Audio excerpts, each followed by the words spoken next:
42-годишната съпруга на загиналия е шофирала семейния Volkswagen с превишена скорост и вероятно е заспала зад волана. Очевидци разказаха, че са видели майката и трите деца сами да излизат от автомобила и да измъкват тялото на починалия мъж.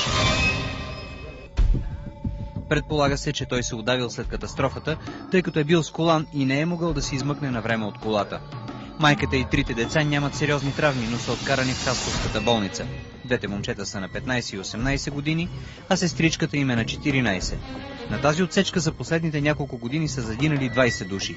Само за последните дни това е втория подобен случай на международния път от Турция. В края на август при падане на автомобил от мост загина 6-годишно момче.